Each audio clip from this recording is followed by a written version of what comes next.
Bonjour amis téléspectateurs de Canaan Club, un instant agréable chez vous avec nous. Aujourd'hui, nous allons aborder un thème très intéressant, un sujet. Nous nous posons la question en tout cas de savoir comment choisir sa filière après le baccalauréat. Et ensemble, avec des amis du club, nous allons essayer de comprendre cette problématique. Nous sommes avec monsieur Alphonse Mabaou. Bonjour. Oui, bonjour Rinel. Monsieur Georges Nguila. Bonjour. Madame Chenal Guibila, bonjour. Bonjour Rinel, comment vas-tu? Je vais bien, merci. Monsieur Paul-Ric Mboko, bonjour. Bonjour Rinel. Alors, la question que l'on se pose cet après-midi, c'est de savoir comment choisir sa filière après le baccalauréat. Parce que nombreux sont les étudiants, sinon les élèves, qui se posent des questions après le baccalauréat, se retrouvent un peu à la traîne. Et ensemble, avec des amis du club, vous allez certainement avoir des conseils qui vous feront du bien.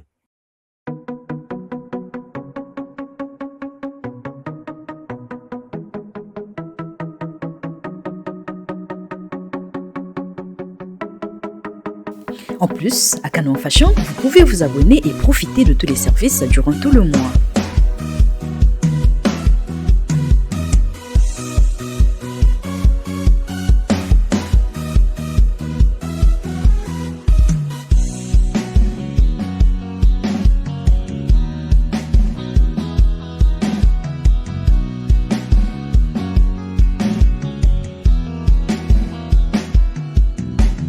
Alors, sans plus tarder, nous allons rentrer en tout cas dans le vif du sujet. Et il y a une première question qu'on aimerait bien poser à monsieur Georges Nguila.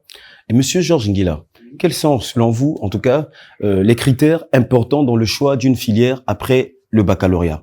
Est-ce que, selon vous, on doit choisir une filière en fonction de ses aptitudes, ses aspirations, ou plutôt en fonction de la demande sur le marché de l'emploi? Bien, constatons que lorsque nous allons à l'école, nous avons le cycle primaire, le cycle secondaire, et à partir de ce moment-là, déjà, chacun de nous commence à se spécialiser. Quand on entre au lycée, il y a la seconde qui est commune, mais à partir de la première déjà, chacun de nous choisit soit une branche scientifique, soit une branche littéraire. Et déjà par là, il détermine le choix. Donc le choix se fait déjà à partir de la première. Quand on a déjà eu à laisser tout ce qui est commun, on s'est spécialisé, on va soit en A, soit en CD, C et D. Alors là déjà, on envisage les métiers qui sont liés à chaque branche. Et donc, lorsqu'on passera le bac, celui qui a fait C, il fera soit mathématiques, ingénierie, plus tard, ainsi de suite. En tout cas, les sciences, oui. Les sciences. Ouais. Mais là aussi, celui qui aura fait D, il fera soit biologie, tout le reste. Et celui qui aura fait A, il fera soit journalisme, il fera enseignement, littérature, interprétariat, langue, et ainsi de suite. Donc le choix se définit déjà à ce niveau-là. Oui, déjà à partir de la seconde, on sait déjà que à partir de l'année prochaine, je vais me loger dans cette catégorie-là. Mais le choix, c'est aussi parfois les parents, comme le disait notre ami. Parfois, les parents, depuis le bas âge, ils inculquent déjà, je veux que tu sois ça, je veux que tu sois ça. Et parfois, il y a des... Mais qu'est-ce qui est recommandable? Qu'est-ce qui est bien à faire? Parce que les parents imposent, mais quelle est la bonne méthode pour choisir sa filière? Bon, la bonne méthode, c'est d'abord de savoir discerner, peut-être c'est un peu religieux, c'est de savoir discerner le talent qu'a l'enfant, de façon innée. On se dit que, mon enfant a telles aptitudes. Ça, on l'a vu par exemple pour les génies précoces. Les Mozart, les Beethoven, on s'est dit, leurs parents avaient déjà su distinguer que ceux-là, pour la musique, et les parents les ont encouragés parce qu'ils avaient discerné le talent intérieur ou inné qui se trouvait dans l'enfant. Mais la question qu'on se pose avec cette réflexion, c'est de savoir finalement, est-ce que c'est finalement les parents qui imposent le choix aux enfants, ou bien ce sont les enfants aussi, ils n'ont pas leur mot à dire finalement? Non, ils n'ont pas leur mot à dire, mais il y a parfois le choix personnel. Il y a des enfants qui ont vu, par exemple, pour la première fois, une femme au barreau, et en elle, la petite fille s'est dit, moi aussi, je serai comme cette femme-là. Vous voyez, il y a parfois aussi un choix qui est personnel, hormis le choix des parents. Et il y a le choix aussi que donne la société. Parce que qu'est-ce qui est bon à faire? Parce que c'est vrai qu'on peut avoir vu une femme au barreau quand on avait 8 ans, mais après, ce poste ne donne pas de l'argent, par exemple. Alors, je suis un enfant, je veux gagner ma vie. Demain, est-ce que je vais juste suivre mon rêve ou je vais aussi chercher, comme Rénal a su le dire, est-ce que je vais chercher une filière où il y a des débouchés, où je peux avoir du boulot? Donc, nous, ces jeunes gens nous regardent et ils aimeraient savoir comment je choisis. Est-ce qu'en fonction de la demande du marché ou en fonction des retours sur investissement de mes parents aussi? Donc, qu'est-ce qui doit se faire en tant que conseiller?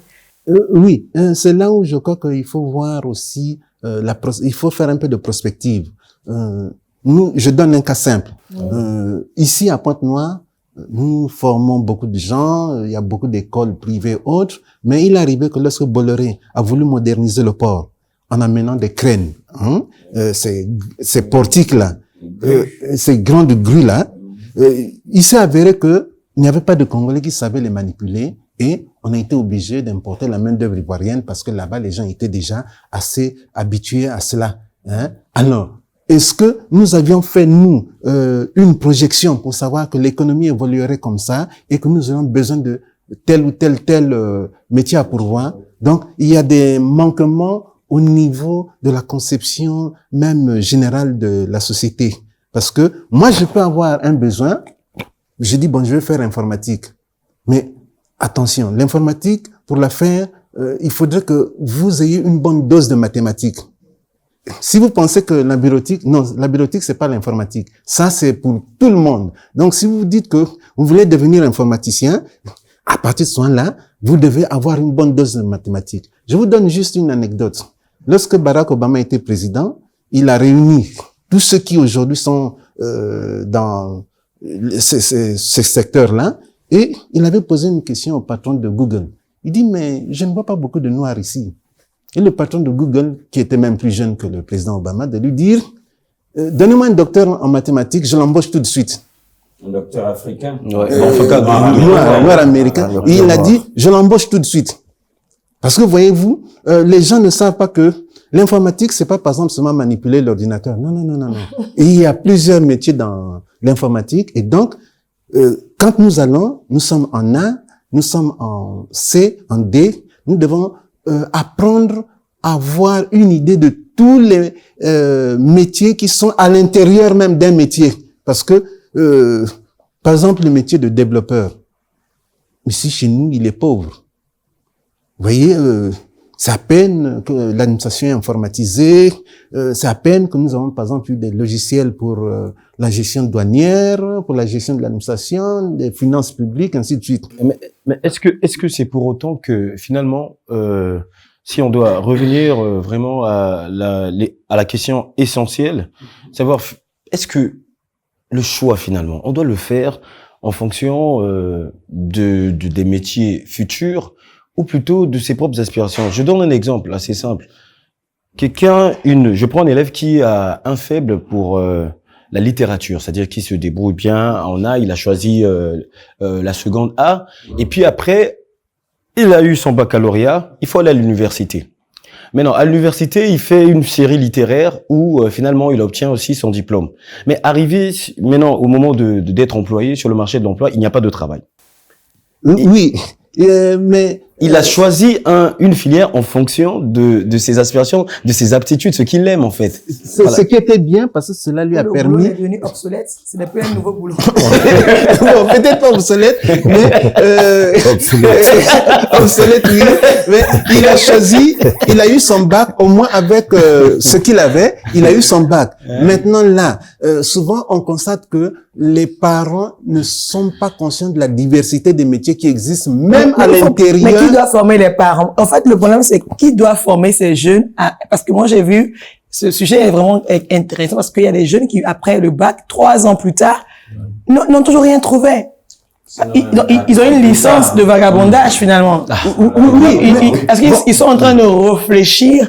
Je vais faire quoi? Donc, qu'est-ce qu'on peut faire? Et voilà. Oui. Moi, je pense, je suis pas dans l'orientation, mais j'ai été orienté moi-même. Je pense qu'il faut faire un mix de 3 critères. Sa compétence, le futur et son rêve. Voilà. Je voulais en venir là pour dire que aujourd'hui, dans le monde du travail, on demande la flexibilité. La flexibilité, c'est une qualité à pouvoir s'adapter à des environnements qui sont changeants. Il ne faut pas seulement se dire moi j'ai seulement appris ça, je ne peux pas ajouter une formation supplémentaire. Et non, moi je suis seulement juriste, je resterai là seulement. Non. Vous verrez que ceux qui réussissent le mieux, ce sont ceux qui savent s'adapter, Qui sont polyvalents. Et Comme moi. Voilà, qui est bien. Je vais vous dire encore, juste citer des exemples. Les Sénégalais, ce sont des gens qui ont eu l'habitude d'amasser les diplômes. Ah oui. Au Nigeria aussi. Ah bon. Donc, il a un diplôme en droit. Non, il se dit, j'ai déjà ma licence. Ça ne suffit pas. Il ajoute un autre diplôme. Là, vous trouvez des gens comme le Cheikh Anta Diop qui Mais ils ont peur après, parce que moi, j'ai eu le cas d'une dame qui est venue, qui avait fait comptabilité, marketing. Elle avait fait des choses qui étaient... Il n'y a pas de cohérence. Qui s'opposaient, en fait. Je me dis, finalement, elle sait faire quoi? Parce que aussi, pour les chefs d'entreprise, quand on doit t'embaucher, il faut qu'on sache ce que tu sais faire. Imagine que moi, je vais voir un médecin, puis il me dit, j'opère les dents, je fais ça. Il faut comment que tu aies une spécialité. Donc, je pense qu'il faut aussi, même quand on veut faire une diversité, il faut qu'il y ait une logique dans la diversification. Et je pense qu'il y a des filières aujourd'hui, même quand tu fais la filière juridique, on t'apprend la fiscalité. Tout à fait. Donc, même quand tu dis je suis juriste, en fait, c'est parce que j'ai appris seulement, parce qu'il y a plusieurs matières qu'on apprend. Voilà. La filière juridique englobe la fiscalité, la comptabilité. Donc, même le choix juridique, les modules sont équilibrés. Mais la question, c'est que moi, je rêve d'un métier. Je me dis, je veux gagner ma vie demain, être indépendant, sortir de la famille, de la maison. Est-ce que je dois aller à l'étranger, par exemple, ou est-ce que je dois rester au Congo? Voilà. Est-ce que les jeunes se posent des questions. Par exemple, le cas de son frère, il se pose des questions. Et moi, je veux revenir à ce cas. Dans 2 mois, qu'est-ce qu'il doit faire? Est-ce qu'il y a un conseil pour lui? Mais, oui. Bon, en tout cas, il faut qu'on évolue quand même. Il faut qu'on évolue. Mais ce que je voudrais dire, c'est que les jeunes, par exemple, je saisis d'ailleurs cette occasion qui introduit ma deuxième question, qui est celle de savoir finalement, selon vous, chers amis du club, une formation de qualité dépend-elle d'une école de renommée ou encore forcément du système éducatif du pays?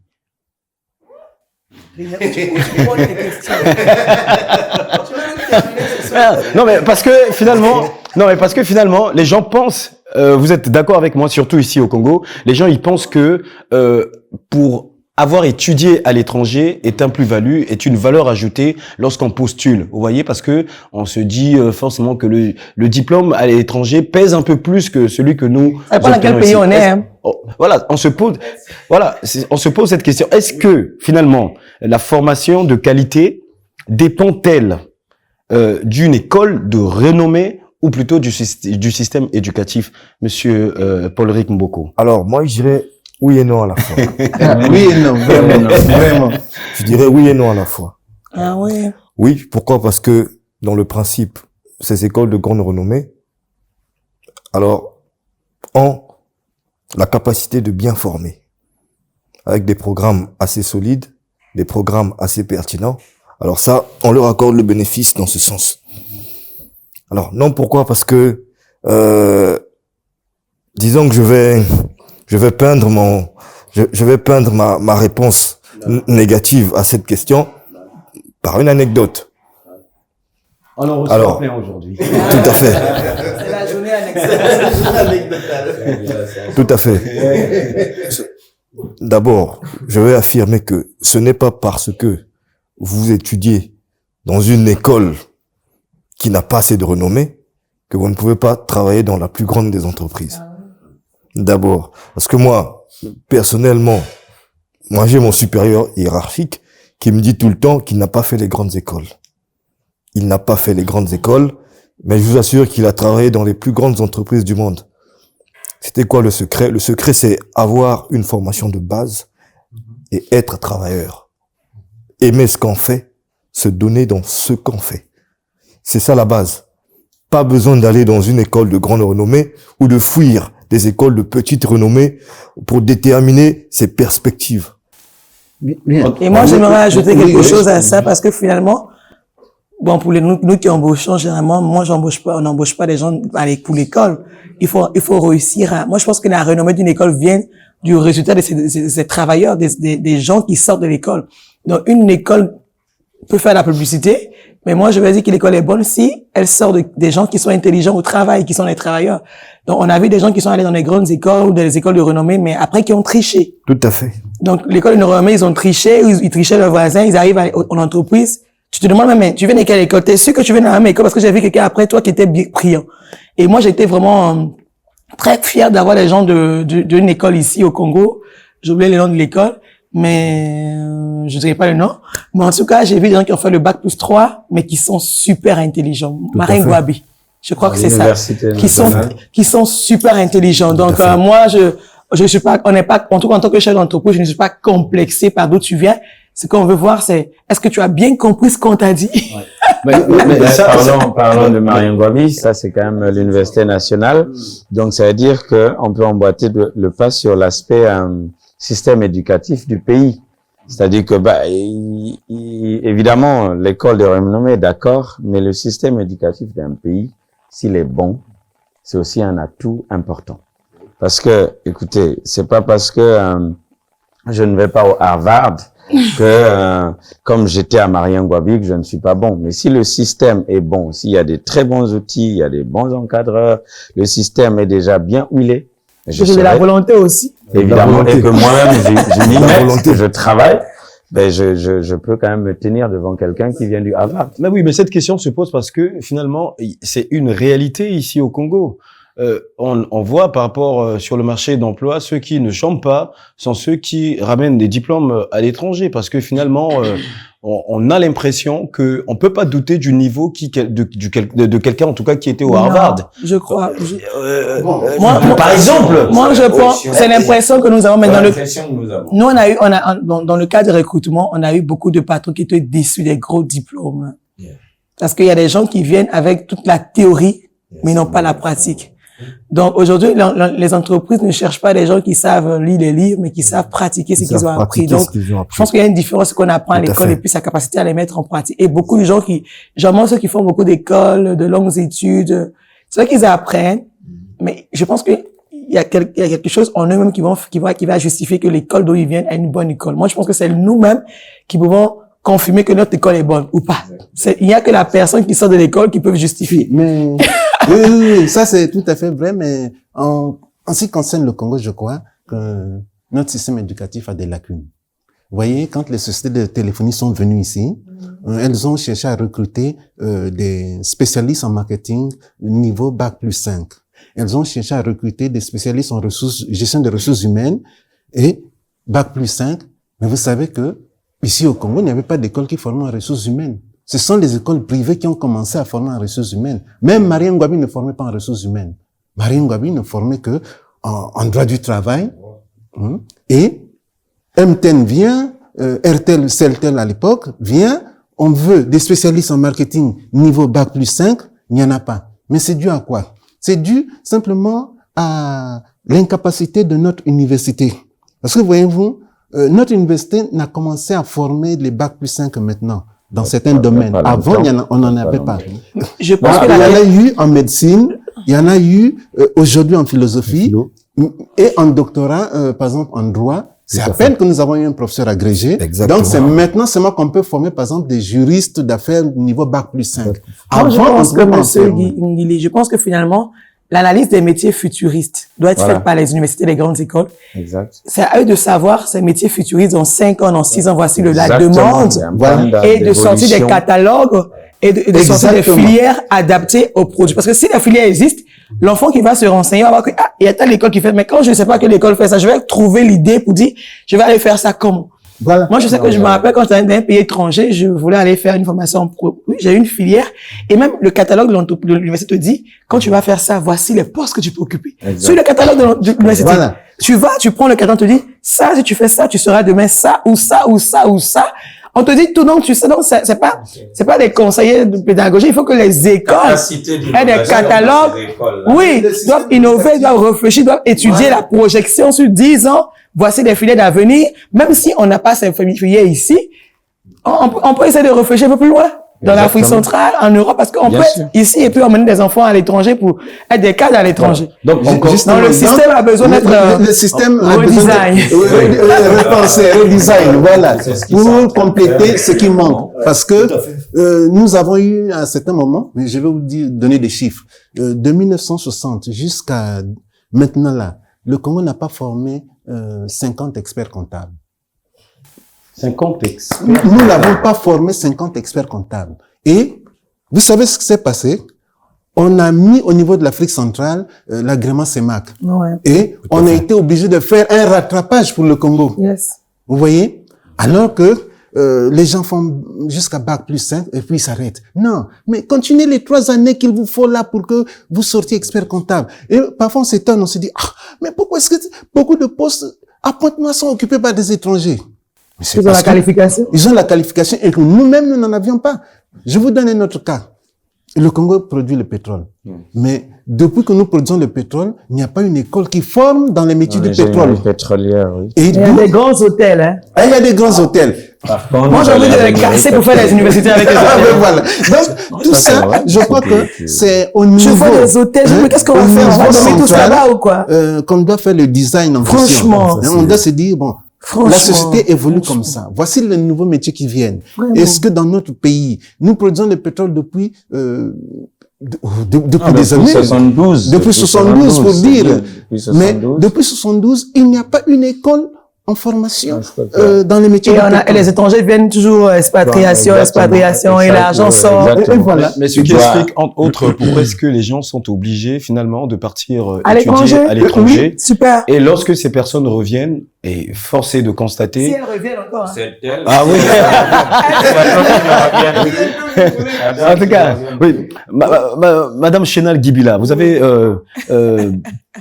une question. Tout à l'heure, vous m'avez dit, est-ce que c'est votre question d'ailleurs, que puis-je me baser le choix d'une filière sur mon rêve, sur ma passion, ou plutôt l'aptitude professionnelle, c'est votre question d'ailleurs. Oui, moi je me dis, finalement, c'est ce que j'ai fait. Moi, j'avais un rêve et je pense que j'ai suivi mon cœur, parce que dans le rêve il y a tout ça. Parce que le rêve, je peux pas de rêve quand on dort et on rêve, mais le rêve vision va pouvoir être connecté au métier futuriste. Je pense que si on est vraiment dans le rêve va avoir ton énergie, ta capacité, l'amour que tu as. Et le rêve peut t'emmener à avoir, si tu peux dire, je veux faire tu es bizarre, hein. Pourquoi tu veux refaire ce travail-là? Je dis non, je sens que ce que je veux faire. Et tu vois, parce que c'est une projection, tu peux être en accord avec les métiers futuristes si tu es dans ton rêve. Donc moi, je compte vraiment sur le rêve et je compte sur la passion. Ouais, pour nous conduire dans le choix de notre filière. C'est vrai qu'après, il y a la réalité financière de nos parents. Je veux faire une filière, mais la filière que je veux faire, il faut payer 14 millions d'écoles et le papa n'a pas d'argent. Et je me dis, c'est bon d'avoir aussi des formations qualifiantes rapidement pour avoir du boulot. Exact. Je peux commencer par un BTS très pratique. Voilà. Qui me donne d'avoir un boulot et je fais mon déploiement. Ce que j'ai fait un BTS. J'ai étudié, j'avais un boulot en gestion commerciale et j'ai étudié, j'avais mon économie et j'ai continué mes cours en travaillant des cours du soir. Donc, j'ai préfinancé mes cours et j'ai continué. Et après, j'ai diversifié. Ouais, donc, j'ai employé toutes ces méthodes du conseiller qui est là aujourd'hui. Donc, un peu de prévision, un peu de passion, un peu de rêve, un peu aussi de réalité financière. Après, voilà, il faut faire un mélange. On a compris qu'il faut faire un mélange. Monsieur Alphonse Mabaou, est-ce que vous avez un commentaire par rapport à la question que l'on se pose? Est-ce que les parents, finalement, imposent leur choix aux enfants? Maintenant, selon vous, comment aider les parents dans l'orientation? Est-ce que c'est forcément une bonne manière de faire les choses lorsqu'on impose à un enfant une filière? Je veux dire d'entrée de jeu que c'est pas mauvais qu'un parent donne un conseil, mais le parent n'impose pas. Parce qu'il faut quand même respecter, et comme Monsieur Nguila nous a dit tout à l'heure, il faut quand même arriver à détecter les talents de l'enfant. Mais quand vous avez détecté, vous l'amenez à être conscient de ce qu'il est lui-même. Parce que des fois, le jeune homme, il est inconscient. Il sait pas ce qu'il a en lui, mais il y a des gens qui détectent, mais généralement, c'est qui les parents. L'environnement immédiat, c'est les parents qui détectent et qui l'amènent à être conscient de ça et qu'ils réalisent que, ben, tiens, c'est vrai. Moi, je pense que je vais être un grand pilote. Et ça, quand il embrasse ça, c'est pas forcément qu'on l'a forcé mais on l'a amené à réaliser ce qu'il a en lui, mais parce qu'il y a eu un bon conseil. À ce moment-là, donc, je pense que les parents devaient être des bons conseillers, mais pas des dictateurs, pas des gens qui imposent. Sinon, après, il y a un grégaire, il y a un combat, l'enfant dit, ben, je vais faire ce que je veux, et au finish, c'est son avenir qui va en pâtir, en fait. Donc, moi, je pense personnellement que les parents doivent être des visionnaires. On a dit tout à l'heure des futuristes. Ils doivent regarder l'enfant, l'observer grandir et l'amener à embrasser ce que eux ils voient si c'est vraiment ça. Mais si c'est pas ça, ils peuvent aussi se tromper. Et après, il faut qu'ils respectent le choix de l'enfant. Si d'aventure, ils viennent à dire à l'enfant, voilà, et que l'enfant le dise, non, moi, c'est pas ça. Il faut aussi qu'il respecte ça. C'est très important. Donc, je pense qu'il y a un savant mélange. Et il faut être assez intelligent et avoir du discernement. Sinon, au finish, on va gaspiller l'avenir de l'enfant. Cela étant, ce qu'on comprend, c'est que, alors, il faut s'y prendre dès le bas âge. Alors là, on n'attend pas le baccalauréat pour espérer détecter quelque chose de l'enfant. Et puis, voilà. Mais la conséquence, lorsqu'on ne s'y prend pas justement très tôt, c'est vrai. Et lorsqu'on a justement du mal à détecter dès le bas âge. Parce qu'on a beaucoup de choses à faire, on est préoccupé, on s'en fout de l'enfant. Exactement.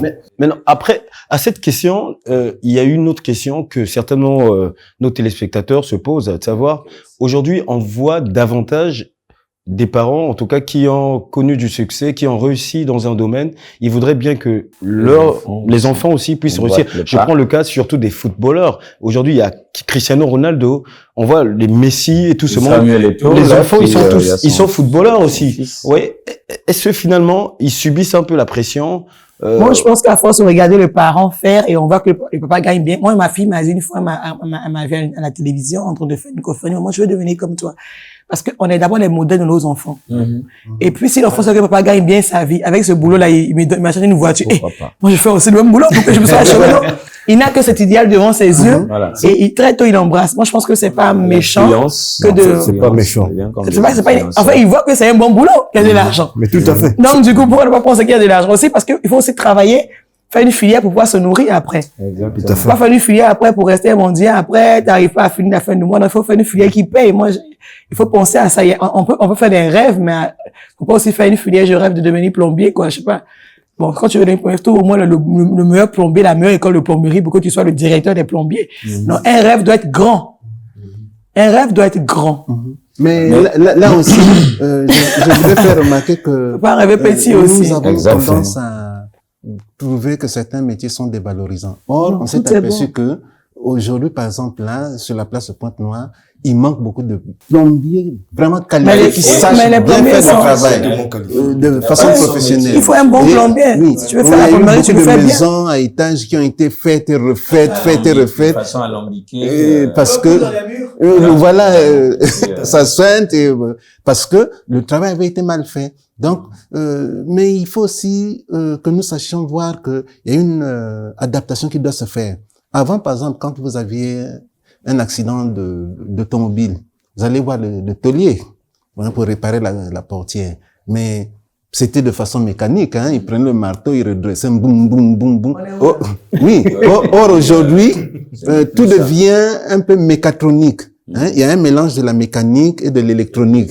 Alors, les nouvelles voitures, par exemple, celles qui ont des boîtes de vitesse automatiques, celles qui ont beaucoup d'électronique là, vous l'emmenez auprès d'un mécanicien de la cité. Il a du mal. Il ne pourra pas. Parce qu'il ne sait pas. Il ne sait pas adapter. Il y a un retard. Et donc, nous devons apprendre à nous adapter. Même la médecine est en train de subir ce changement-là. On est en retard au Congo, hein, en tout cas. Le scanner, si vous ne savez pas manipuler l'ordinateur, vous ne pouvez pas aller opérer parce que vous serez obligé d'utiliser l'ordinateur pour voir l'écran et puis, alors, donc, aujourd'hui, il y a une digitalisation de presque tous les métiers et nous devons donc habituer nos enfants aussi, par exemple, dès le bas âge à manipuler l'ordinateur. Métier informatique dès le bas âge. L'informatique, c'est très conseillé. Le secteur privé, on va dire, les écoles privées aujourd'hui, on voit que les enfants apprennent à faire l'anglais. l'informatique, mais très Moi, au tôt. primaire maintenant. Au primaire, même à la maternelle. moi, Madame, je vois, l'anglais au primaire qu'on fait là. non, mais moi, je vois mes enfants venir me citer. C'est déjà de l'anglais. C'est de l'anglais. En anglais. C'est de l'anglais. alors, très émerveillé. Lorsque l'on s'applique vraiment, C'est de l'anglais. ça peut produire ses fruits. En tout cas, chers amis du club, on sent qu'il y a tout. tout de même une certaine une révolution dans ce sens. Les choses sont en train de bouger. Maintenant, on voudrait tout de même, puisque malheureusement le temps nous surprend des fois, mais on aimerait tout de même avoir quelques conseils aux bacheliers qui nous regardent. Ils sont nombreux, ils attendent cette émission d'ailleurs parce qu'on l'avait annoncé. Et je vous rappelle que vous pouvez toujours réagir sur notre page Facebook Canaan Club, un instant agréable chez vous avec nous. Alors des conseils, chers amis, des conseils par rapport à ce sujet aux bacheliers surtout. Bon, moi, je donne juste un conseil qui est souvent donné en France. Là-bas, ils ont, par exemple, pour les lycéens, ils ont une revue qui s'appelle Phosphore. Dans cette revue Phosphore-là, il y a un numéro spécial sur les métiers. Donc, on vous dit qu'il y a tel métier, tel métier, tel métier, tel métier. Et je crois qu'on peut même avoir ça ici à la librairie qui est juste en face de la mairie. Il y a Maison de la presse. Maison de la presse. Donc, il y a des revues spécialisées comme ça. Ou même sur Internet, on peut taper « Quel métier ferais-je plus tard ?» Vous tapez simplement comme ça et vous verrez au fur et à mesure que vous ferez vos recherches de façon personnelle, vous dites « Ah, il y a aussi tel métier. Ah, par exemple, il y a le métier de graphiste. » Mais moi, je vais vous dire une chose. Je suis écrivain et je n'arrivais pas à bien faire mes couvertures. Un jour, j'ai dit, j'ai été là en difficulté, j'ai vu Marcel, c'est un infographiste. J'ai dit, ah oui, il a bien fait ça et puis c'était vite fait. Alors, si j'avais continué à le faire moi-même, j'aurais fait une mauvaise couverture. Donc, il y a beaucoup de métiers que nous ignorons. Et donc, les jeunes doivent taper une question simple comme ça dans Google. Quel métier ferais-je dans l'avenir? Voilà. Ça, c'est parmi les conseils. Oui, maintenant, après, c'est vrai, tout ça, mais on est en train de parler de quelqu'un qui a eu le bac. Donc, l'avenir, c'est quand même qu'un bachelier, il va aller étudier dans les grandes universités.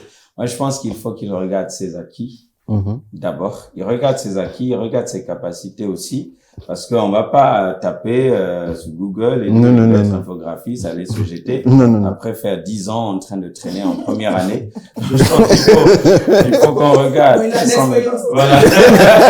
L'expérience. Je regarde mes capacités et puis après, je dis, bon, écoutez, par rapport à mes acquis, mes compétences, mes talents, je pense que je vais me lancer là. Mais voilà. Mais c'est bien de faire la recherche. C'est bien de faire la recherche. Monsieur Paul Rick, comme beaucoup notre juriste, est-ce que vous avez un conseil en tout cas à donner aux bacheliers qui souhaiteraient avoir des orientations concernant la filière à suivre? Alors, tout part d'une vision parce que moi, jusqu'à preuve du contraire, nous avions tous un rêve, étant enfant. En tout cas, jusqu'à preuve du contraire. Hein. Toutes les personnes que j'ai côtoyées, à un moment donné, à un certain âge, dans l'enfance, dès le bas âge, ont eu un certain rêve. Je veux devenir ceci, cela. Malheureusement, c'est pas tout. Alors, le rêve, celui qui n'a pas de rêve, moi, je pense que c'est assez dangereux parce que le rêve, il est naturel. Dès le bas âge, pour quelqu'un de rationnel, un enfant rationnel doit rêver. En tout cas, doit rêver. Alors, tout part de là. Donc, ayez une vision. Tout part d'une vision bien définie. Alors, c'est comme a dit madame. Tout à fait. Le rêve peut même aller de l'admiration de ses parents pour se dire, ah, moi aussi, je souhaiterais être tout comme à fait. Tout part d'une mère. vision. Justement, sur l'exemple que madame a pris tout à l'heure, voilà, on peut admirer son parent et faire ce qu'il fait. Ça, ce n'est pas une imposition. Là, on n'impose pas. Ça peut aller d'une admiration.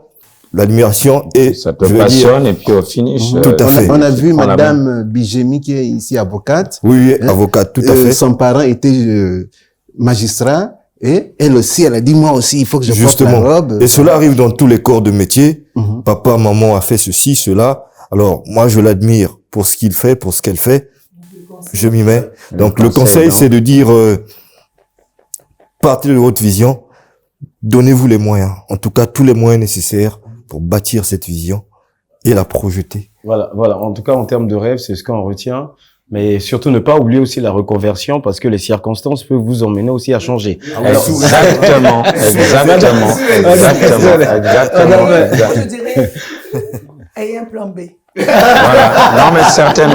Il faut avoir un En plan tout B. cas, ayez un plan B, comme a dit Madame Chénal Guibila. Ne restez pas, en tout cas, intransigeant, figé sur un rêve.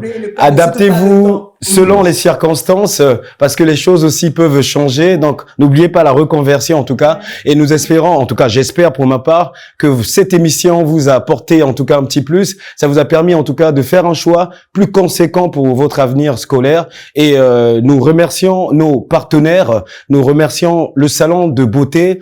Il était une fois, l'espace qui nous a reçus. Nous remercions également notre partenaire Canaan Fashion. Un salon de beauté et de mode. Voilà, j'ai oublié.